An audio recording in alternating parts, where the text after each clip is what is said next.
I'd like to call this meeting to order of the Instructional Subcommittee. Can you please call the roll? Mr. Aguirre? Here. Mr. Costa? Mr. Corey? Here. Everyone please rise for a pledge of allegiance. I pledge allegiance to the flag of the United States of America and to the republic for which it stands, one nation, under God, indivisible, with liberty and justice for all. Pursuant to the open meeting law, any person may make an audio or video recording of this public meeting or may transmit the meeting through any medium. Attendees are therefore advised that such recordings or transmissions are being made, whether perceived or unperceived, by those present and are deemed acknowledged and permissible. The first item on the agenda is a discussion and a vote to refer the Durfee Program of Studies, and I'd like to turn it over to Principal Matt Damaris. Good evening. Thank you for having us this afternoon. You have before you a draft version of our 2020-2021 Program of Studies for Durfee High School. In our executive summary, we noted for you some major themes in terms of changes, and those fall into three categories: student achievement and accountability, with a focus on those areas; expanded CTE programming, as well as expanding our curriculum so that it reflects the diversity of our student body, and it's one that we move towards personalization of learning. So within that first category, we're looking not only within this program of studies, but structurally at our schedule to have an opportunity to expand interventions and support classes for students, particularly in the core test subjects, but not solely relegated to those. We're looking to expand foundational courses for ESL students in the core, with a particular look at students with interrupted education as they move to America. And then the increased options in all areas so that every student can access advanced coursework, whether it's in the core, outside of the core, and also by way of dual enrollment, early college and AP offerings. And then we are looking to increase our computer science pathway to line up with labor market demand and line up where the jobs are. And it's interesting that we saw recently that the College Board acknowledges and recognizes programs that have greater than 50% females in the program, because that's a need. And without really having an eye on that, we were pretty close to earning that distinction. So we're really ramping up recruiting efforts for our female students in Project Lead the Way Computer Science.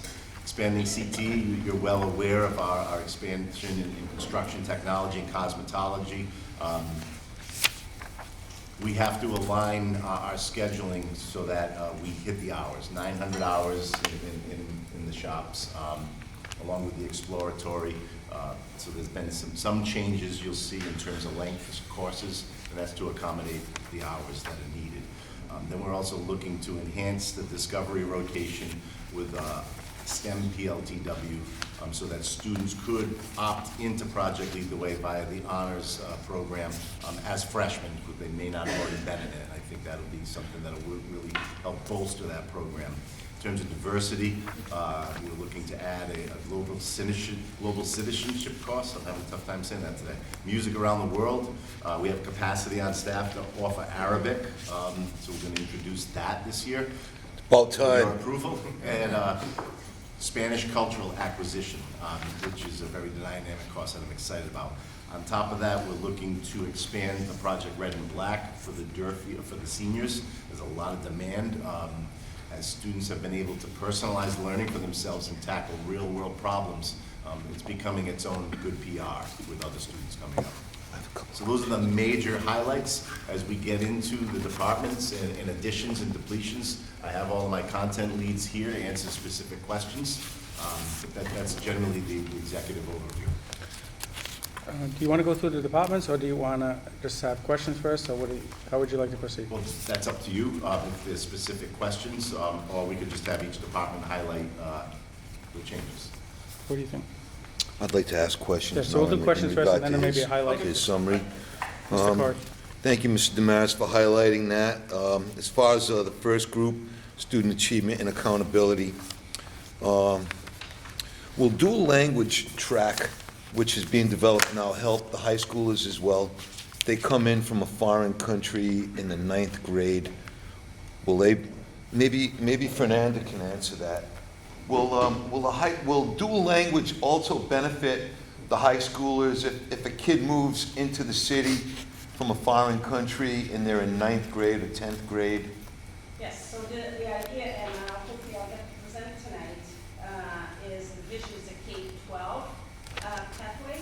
However, we'll be starting at kindergarten, so we would take all these years to get to high school. So that's the vision, just to have, and absolutely it's helpful. Is the model looking like it's more efficient for the earlier grades than the later grades? Are there modifications as a result of a kid coming in at a later age?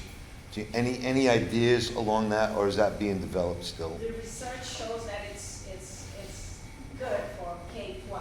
It doesn't differentiate in terms of the student who comes in already developed first language, literacy in first language, obviously would be a very effective program for students, and we tend to see those schools at a higher level. Thank you very much. Mr. Corey, if I could, so speaking specifically for the high school, Ms. Veracruz also helped us gain the seal of biliteracy. Yes. So that will help the high schools in particular. So anybody that graduates Durfee High School that can demonstrate a proficiency in a second language, whether they're native born or not, can earn a distinction on the diploma of a seal of biliteracy. So those could be students that are learning Spanish in high school, but they get to a certain level, they test through, they can earn that distinction. It's pretty awesome. And as far as recruiting new teachers, is there a design for that in place, or how are you guys going to go about it? I would think maybe appealing to the local educational schools like Bridgewater and those around us would be a good way to start thinking about trying to bring in especially some minorities that reflect the student populations in our schools, that kind of thing. Any idea for design around that? Well, so there's a full court press on that. You know, we have a very strong relationship with Bridgewater. We have a strong relationship with UMass Dartmouth, as well as Roger Williams. Those are the three main schools that we're working with student teachers. There's a lot of efforts right now to quote-unquote grow our own, to look at folks that are already working for us in different capacities that might want to advance their careers, and we're I think about to probably make some nice announcements about some in-house programs that we're doing to kind of get people from thinking about education to maybe becoming a para to then getting into a pipeline to be in a program, and always with an eye for diversity. Yeah, so it's like a farm system to develop from within. Mm-hmm. It's really good. I'm happy to see Mr. Medeiros here from CTE. I know that Joe Martins is no longer on the school board, and he was a great bellwether for the growth and expansion for CTE, and I know that Superintendent Malone has his sights set on the growth of CTE. I do as well, and Mr. Medeiros knows it because we've had many, many conversations together about it. I'm really happy to see the growth and development in career and technical education, and to see that you're creating a pathway along with the labor market demands of the South Coast, I think is a very, very key tie-in, so that we can look at not only our academic programs and internships, but for the kids in CTE to land internships with local businesses, especially the new welders, the new young welders, because welding is something that's so darn important, you know? So, Mr. Medeiros, is there any type of time frame for like when what's the unfolding of the growth program for CTE looking like? Is it the next 2 years, the next 4 years, the next 5 years? You don't. It's just a general question, not a specific question. I think right now it's strengthening, figure out some of the pathways that aren't to capacity, that type of thing, and figure out why. Is it the schedule? Is it the demand? Is it different things that we're doing in the program? Just try to smooth up some of the programs that we have so they're all strong programs.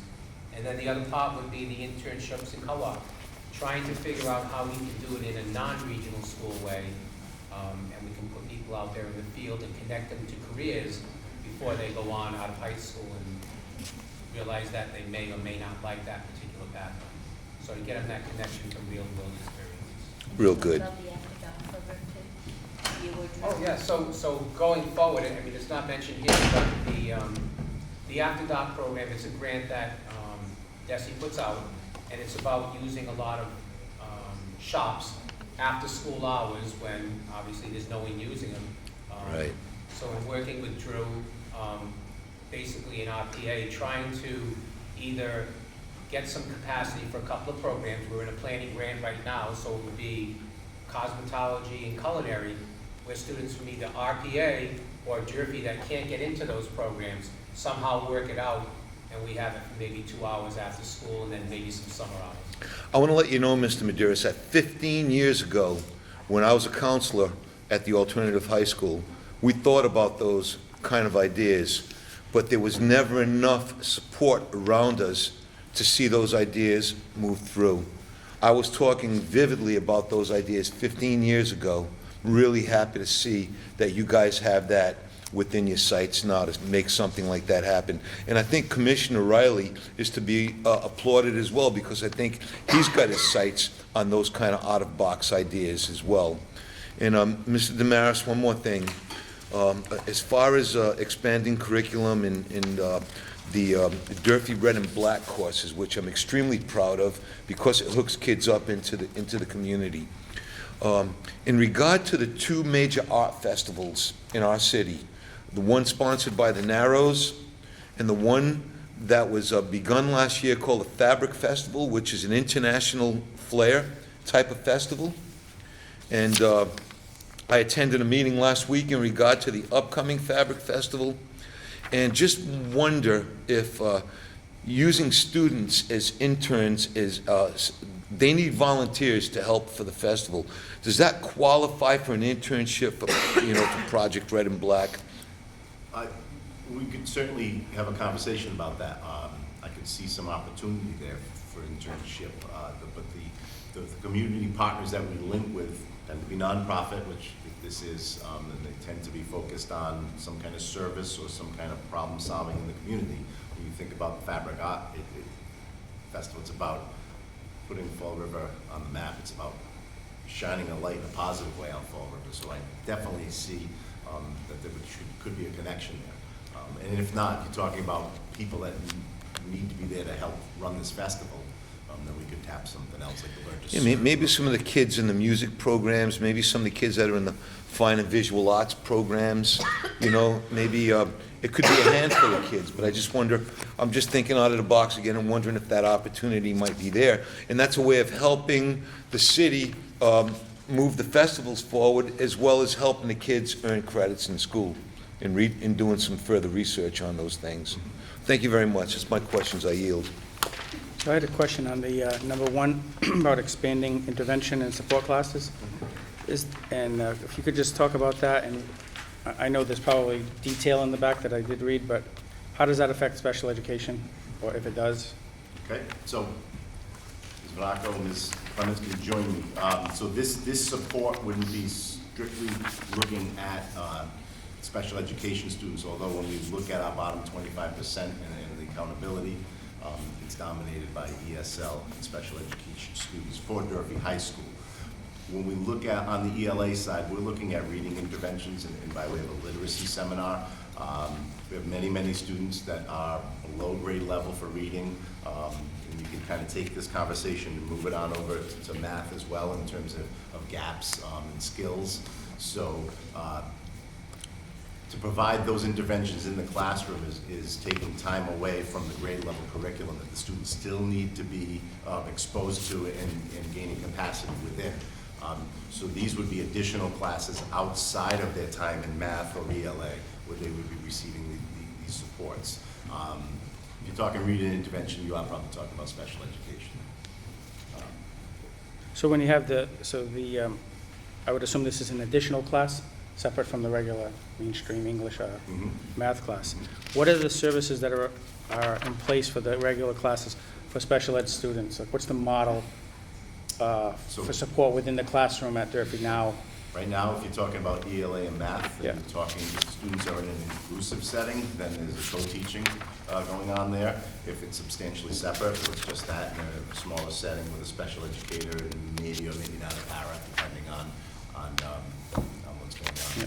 What does it mean for inclusion? Maybe that's inclusion can mean different things. So if I'm a grade 9 ELA student, I have an IEP that has math and ELA goals, then in my math and ELA classes, there are 2 teachers, a special education teacher and again, a content teacher. In all, if they're not bouncing around. That's But good. grades 9 and 10, they're not bouncing around. And then the others, they 11 get a and little bit 12, of- there would be some, there would be in-class services, but not daily. Right, yep. I mean, I just think that's important to highlight because we are getting new resources. I think that's like a basic, and sometimes that didn't happen, so I'm glad to hear that does happen, but, which is probably a special ed subcommittee discussion, but I think that's an important piece. I see a lot of stuff through this, when we could have everybody go around and talk about it, but it's pretty clear. I think there's a lot of things in here that it sounds like making sense to the plan that you have to have. Correct? Like, Sure. this is all aligned with Sure. the plan, and, so if you read one report, it seems like this is logical to go with those different reports. So, a couple of highlights that I'm curious about, the new state civics law, and it talks about a civics project before graduation. Is that the only part of that, or is it a whole, do they have to have a class offered in civics, or is it, this covers that?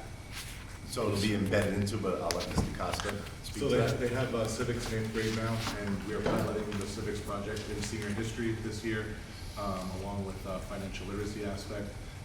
So students can achieve that through Project Red and Black Senior History for Learn to Serve, the Learn to Serve program.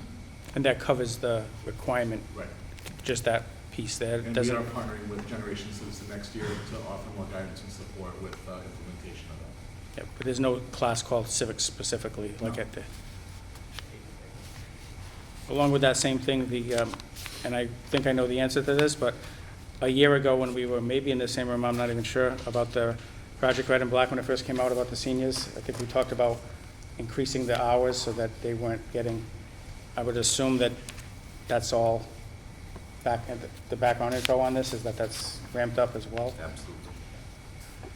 The only question I had was on I think it looks like there's a replacement for, is it English 4 or something like that? Can somebody just talk about whether you have the Project Red and Black that replaces the requirement of another course, traditional? Because I think that's a big change that the committee should at least know, like a bigger highlight than just a change of a class.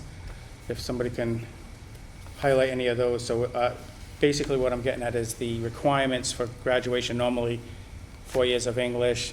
If there's changes of that nature, I think highlighting those even when we go out for the full committee or for the public to say this is, I don't know if anybody's So prepared to. So students in Project Red and Black would be taking their 4th ELA course.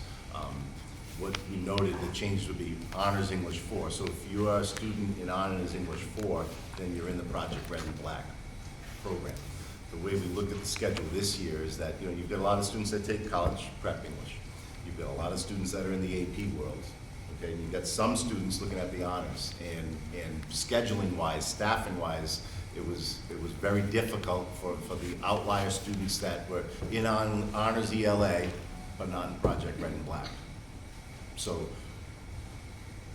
we decided that for Honors English 4, it'd be offered through Project Red and Black, but it doesn't bypass any requirements. It's the same requirement, 4 years of English for all students. We're also looking at another reason for the change is really to push our students to take more or additional advanced coursework in the English or humanities area, because honors courses do not meet the threshold that the state has for advanced coursework. So we're looking at different options for students. Could they take an AP seminar or an AP English class? Could they take a dual enrollment course to fulfill that? Or could they go through, Project Red and Black, which is a package of courses to fulfill that advanced coursework? And so to that end, if a student's in Project Red and Black, their math is statistics, and statistics is considered an advanced course. So that's a way to have more students accessing advanced coursework. So Honors English 4 is not considered, which makes not much sense, basically, but that's not your issue, that's the state telling it. But I do think there's a lot of things that are in here that are definitely good.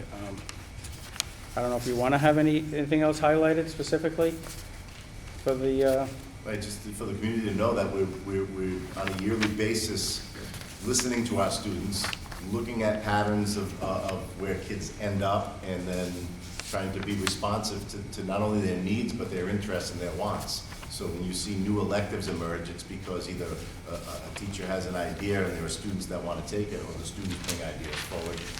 We've had some departments that survey their students, and I think that's a practice that school-wide will bring that over the course of the spring, is surveying the students on the courses that they're taking and what they want to see. Along those lines, Mr. Damaris, I see under ELA, Jess, is that you? I see slam poetry. I'm really excited to see something like that.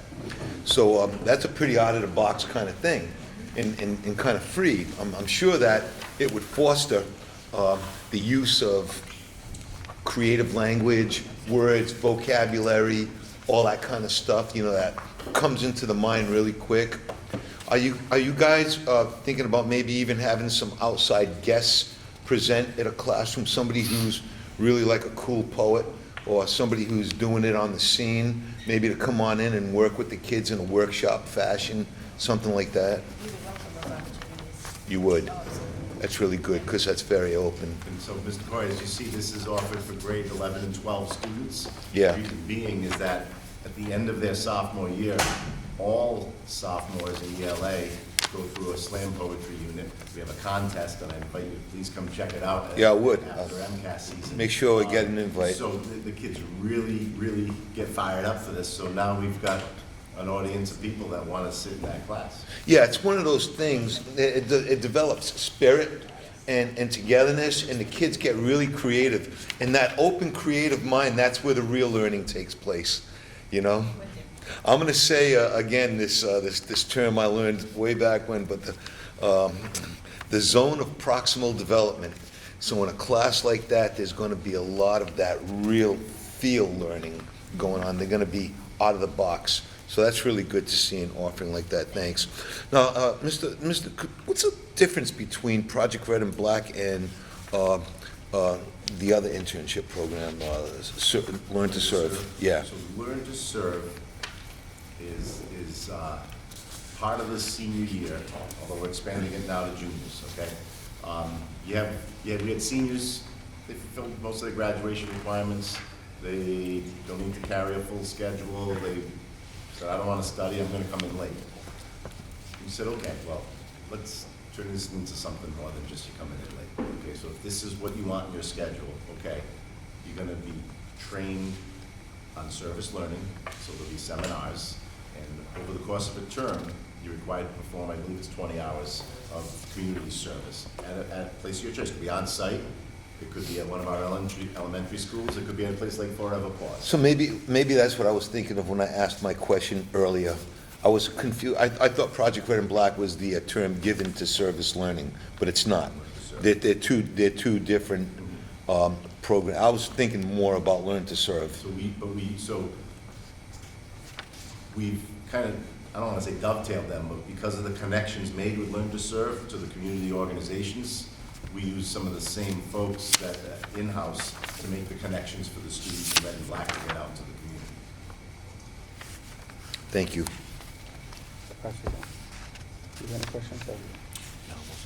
The only thing I would say is, I think you highlighted it earlier, the cost that you said students, I can't see it in front of me, but real life type class what is the name of that class? Where they, Adulting 101. what is it called? Adulting 101. Yeah, something like that. I thought that was interesting. And is that the class you talked about that the kids had come up with some? Yes, so that actually came out of Project Red and Black. Right. So they audited our curriculum, they surveyed students about, hey, what are you missing when you leave here?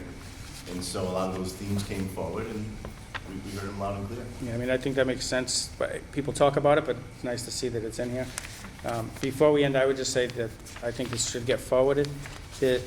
There's only 4 pages of stuff here, but I know it's a lot of work and thoughts that have gone into it. So thank you all for all the work you've done to get this to this point. And I'd like to entertain a motion to pass this on positively. Yeah, I have one more question. One more I just question, wanted to discuss math. And I just want to, I want to state publicly that, we've had issues with our math department data as well as other subject areas too at Durfee High School for many, many years, many years. We're still digging out of that trench. And that's straight up data, but that does not reflect the learning that's going on at the school. I think right now, as I can see, the math department is more anchored now than it ever had been in the past, when we used to have to put students in the cafeteria during the day because we could not recruit enough math teachers at Durfee High School. So we've made phenomenal gains at tying that up and making the whole thing better. And you've been anchoring the math department now long enough to give it a greater sense of stability. And I think we're making great strides at trying to worry about what the data is looking like moving forward. And I want to allay everybody's fears about the data. Yeah, we gotta be cool to the data. You know, the data is what it is. But it's not reflective of the teaching and the learning that's going on in the school, because there are so many factors that lend to the way the data looks. So I want to make sure that the public understands there's phenomenal teaching and learning going on inside Durfee High School. Thank you very much. With that, I yield. Motion? Motion. Motion to send positively to the full committee? Second? Second. All in favor? Aye. Opposed? So voted. Thank you all. Turn it over to Mr. Costa as the chairman for item number 2. Thank you.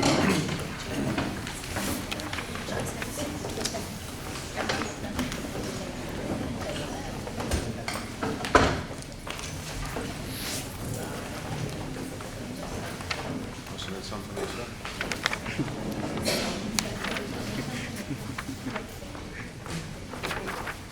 You think it was something I said, Dr. Duggan? No? I want to apologize. I want to thank my colleagues and Stagg for holding down the agenda for me. Next agenda item is an update on the dual language program. Yeah. Dr. Yeah. Vera Cruz, how are you? Right on, sister. Hello, sir. Sorry. Thank you, dear. How are you? Thanks. Okay.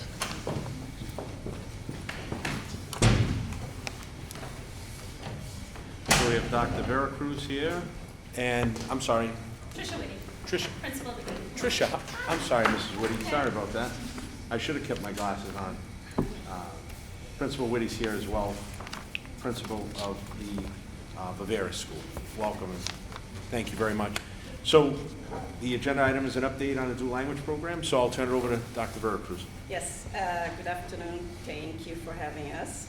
I'm the director of the MLL department, and tonight is just a follow-up on the work that is being done for the past year and a half with the Joint Labor Management Committee in formulating ideas about dual language program that could possibly be coming to our district in the fall of 2020. So we have Trisha right here with us, and jump in at any time, Trisha. So the idea is to open a dual language program starting in kindergarten and Spanish, following a study done by the demographic study done by the Harvard Graduate Education, as well as looking at our number in terms of language learners, and Spanish being the largest group of learners, of English language learners. So we thought that perhaps it made sense that we open, starting in kindergarten, with the Spanish language at the Viveris School. Our vision, of course, is to make sure that we provide all students with language opportunities K-12, and the question was asked earlier, and it benefits all students, especially those that come in already literate in their language. So dual language programs has an asset-based view, in where instead of students coming in and enrolling in a bilingual program, which known as transitional bilingual, where the idea is to, once you acquire English, you then learn all in English and not use the primary language. The idea of the dual language is to maintain the primary language, the native language, learn the second language, build up on both language content, and become proficient in both languages. So given the opportunity, the look at that was signed in November 17, 2020 by, 2017 by the governor, we thought we'd take advantage and become another district that is looking into bringing dual language into the district. We do have a short quote for you, and also including the benefits of dual language, the cognitive benefits, improved academic performance for both native English speakers and non-native English speakers, the reduction in the achievement gap, and we talk about the bottom 25%, and this would be an effective program to help us close the achievement gap, and of course enhancing the cultural competency of our students. So those are some of the benefits of the bilingual language, and we move forward to what we've done to date and then what's upcoming. So to date, and we have presented to the school committee before, we did apply and were awarded a $250,000 seed grant for planning and implementation of a dual language program in collaboration or in partnership with the Taunton public schools, and we've been working very closely with them since then. With the receiving of the grant, we chose the language based on that study with the Graduate Harvard School of Education. We also contracted MARBE, which is multilingual, they changed their name recently, but the Multilingual Association of Bilingual Education. Multilingual because now they also work with Connecticut and Rhode Island. And also the Confianza organization, just to really help us through dealing with the large and small questions of implementing a dual language program. So they've been true partners in this work in supporting us moving forward. We also, so we did present to the school committee back in May 2019. The staff, not only the district staff as well as Vivera staff that we're thinking now in terms of who will be teaching in the dual language program, but also the whole staff of the Viveras. We have attended multiple professional developments throughout the state. We've also gone to Rhode Island as well in preparation for this in various topics of dual language. The coordinator, the KA coordinator, attended La Cosecha, which is a huge conference, and it was in New Mexico, again, just learning more about opening dual language programs and other various topics. We have done some various informational sessions with the community so far, just giving them all that information. It's going to be ongoing. We are now attending registration at Head Start and also having these conversations with families and bringing them and updating them on where we are in terms of opening a dual language program in the fall. As far as upcoming, unless there's something I missed. As far as upcoming, we also continue to attend, we have attended conferences and also visited various schools, not only in Massachusetts but Rhode Island as well, who are currently implementing successful dual language programs, and those were very, very informative. And we've done Confianza facilitated today and also as well on the 13th, Thursday, a whole day PD, and also giving us technical support. Between us, the MLA department, as well with PACE, the PACE staff, and that's going to be coming on Thursday in terms of recruitment, the lottery process, enrollment, and informing, yes, and also curriculum. We did a ton of curriculum work today. So today, the day was divided into curriculum development, also work on curriculum recruitment and enrollment, as well as families and communities and outreach. So that was today.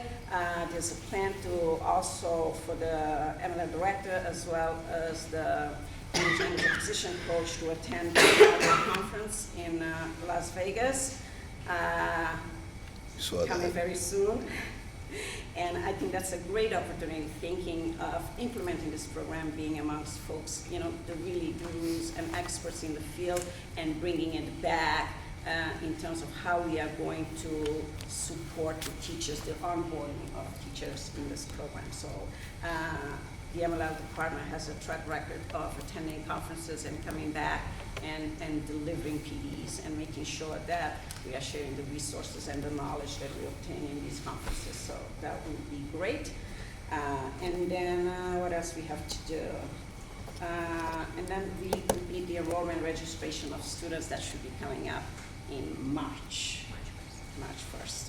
And of course, with all of that done, planning a grand opening of a dual language program ceremony at the very school.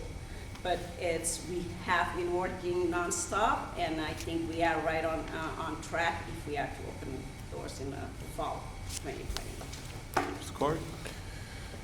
Great work, Fernanda. I've had the pleasure of attending some of your work sessions and some of your workshops at the ad building, and I see the great enthusiasm with you and the staff involved in trying to develop this. This is a trailblazing issue for us here in Fall River, and I know that other places throughout the country have programs that are running very well, such as Utah, and that lady from Wisconsin that you had down, she was an expert. Absolutely, she was here today.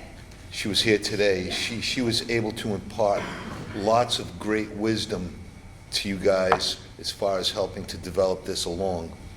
My questions are, and this reflects to the last segment too, about teacher recruits and who's going to be rolling this out as we go into the future. I know it's going to roll out 1 year at a time. You're going to start in kindergarten, right?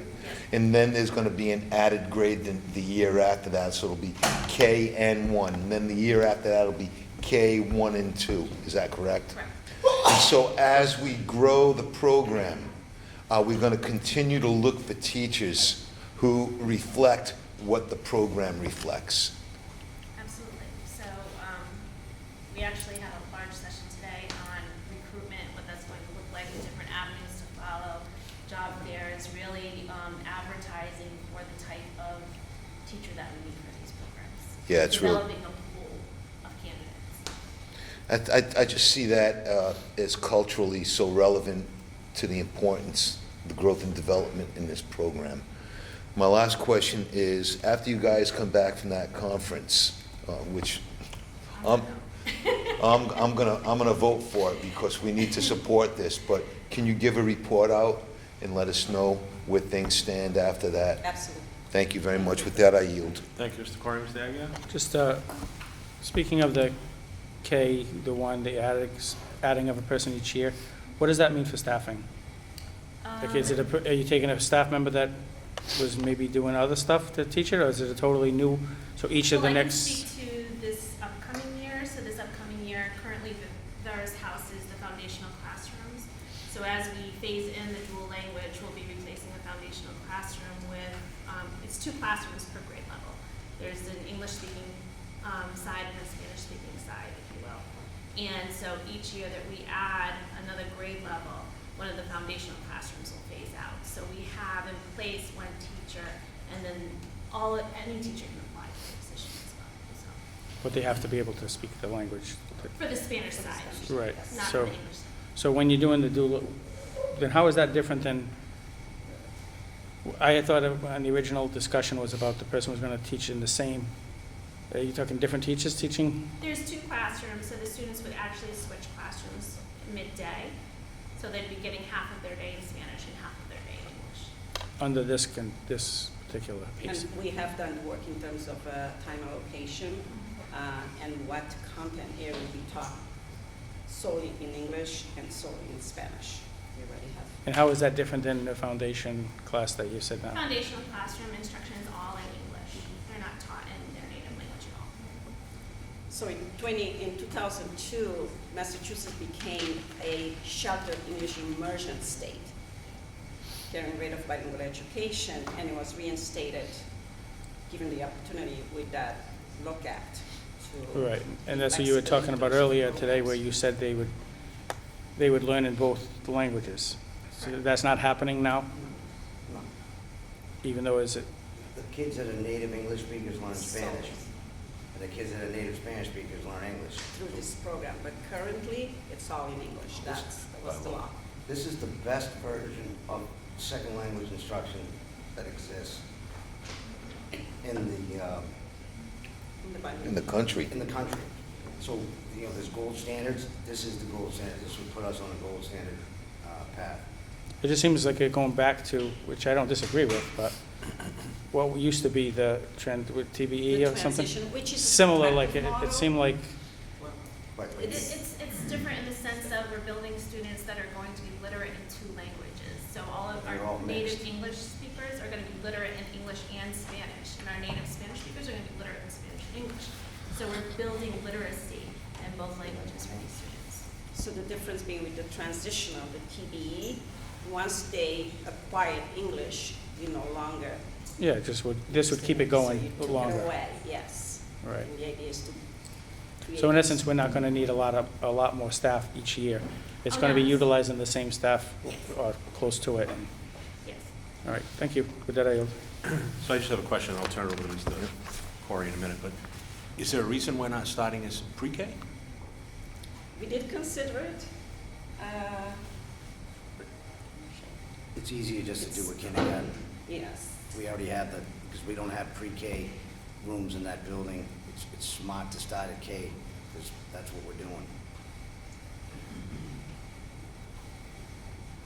So there's a lot there for me to digest. It's smart because we don't have the space, or? It's smart because we don't have the space, and it's easy to do because I got the strand already in the bears. So down the road, if we get good at this and we roll it out, eventually it will become a pre-K through grade 6. Probably, like the way it works in Brockton, they go pre-K to 8, but a lot of families leave after 6 and then take a third language, which in Brockton is Chinese. So by the time they're in high school, they're fluent, almost fluent in Chinese, but also fluent in Spanish and English. So we're graduating kids that are three language. So you would see over time, we would drop it and roll it to pre-K as we get better also at offering pre-K universally. Yeah, it's a great program, and I think if you're gonna roll it out, certainly, I'm sure there's a need at the pre-K level to get some of these students in the door, in a structured classroom setting as 4-year-olds than as 5-year-olds. We just get an extra jump on it for a year, and I think if the goal is to sort of emerge, to have them, be fluent in both their native language and English, then earlier on, I think personally the better, and I can respect that we don't have the room, but I don't know that that's necessarily a good reason. I think if we truly believe that students who are 4 years old could benefit from this program, then let's work through those issues of space in order to roll it out at pre-K and give them that extra year. But I can appreciate there's no room, but I just don't know if that's necessarily the reason for not doing it. And I understand it's a reason, I just don't know if that's a very good reason. But We don't want to complicate, because I have the staff right now, and we're able to do it at Rivera's. But as we roll out year 1, as we head to year 2, we could do a bifurcated up and down expansion. Solely if, again, it will depend on space at that point. But we also feel strongly that what we're doing with our newcomers in our 4-year-old program, which we only have a full day at Fonseca and a full day at Doran. It's the Fonseca students that are getting the language development services in a more contained manner. We're definitely going to look at rolling it out and making it part of our pre-K to 12 pipeline. It's just, we want to get a shot on net, we want to score some points, and we figure this is the best way to do it. okay. And if you just keep it in mind as a Yeah. consideration, I mean, how many students do you anticipate in your March enrollment that we'll have? I mean, obviously the demographics show that there's a need, or we wouldn't be doing it for starters, but do you have an idea of how 2 many? classrooms would be 52 students, if they're each capped at 26. So 52 students? Okay. And you're budgeted for staff to roll this out? Is that part of a There presentation? actually wouldn't be any adding to my budget because You're just Like gonna I said, convert. Yeah. You'll convert. So as far as, so the classroom will be, I'm assuming for that many students, a teacher and a para, Yes. right? Because that's where we're having our foundations now, teacher and para. All right, so you're just gonna convert in order to accomplish this in year one, and we'll see. That teacher gonna roll with the class, or they're gonna stay behind? They'll stay behind. So students will roll up to grade one, teacher will stay, or teacher and para will stay in K? Yes. Okay. Thank you.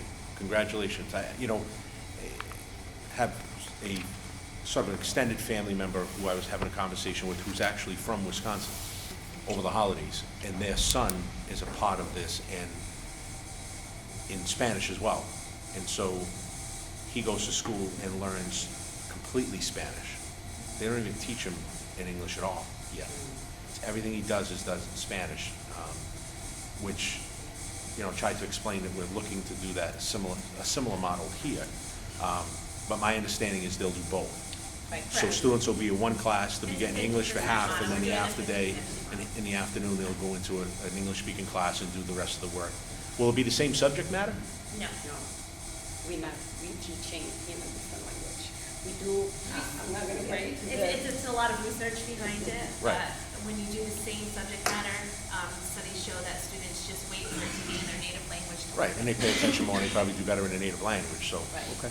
Any study, any data that shows that one or the other, they benefit in any way, one or the other? In terms of models. Right. It does, most programs are chosen to be at 90-10 in the earlier grades because Okay. of language saturation. Right. And then by the time it gets to third grade, it Levels off a little bit. 50-50. However, we're choosing to go 50-50. Okay. In this model, the content in their native language will be what? It depends on the student. So our English. Oh, so it'll be tailored to each of their needs, Each or? class will be half English speakers, half Spanish speakers within the classroom. Right.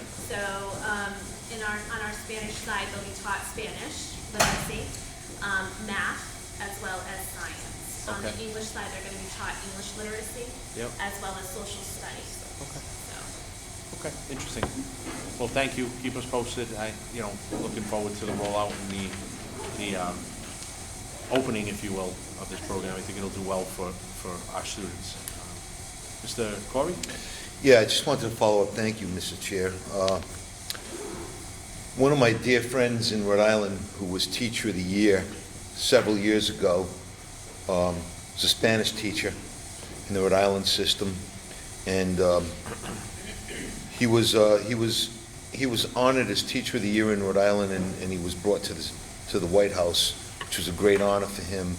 But in his career, he did many exchange trips to Mexico with his students and entertained students from Mexico in the school that he worked at. And he told me that the research on this program is just unbelievable in that it works. And I could see that if we reach out to a child in this way, that we help them to maintain their native language, I think, Dr. Dargan, that there's going to be great social emotional benefits to this as well. As far as helping a child to feel, more like themselves as they learn forward, is going to help to give them a comfort level and hopefully open up their minds to learn.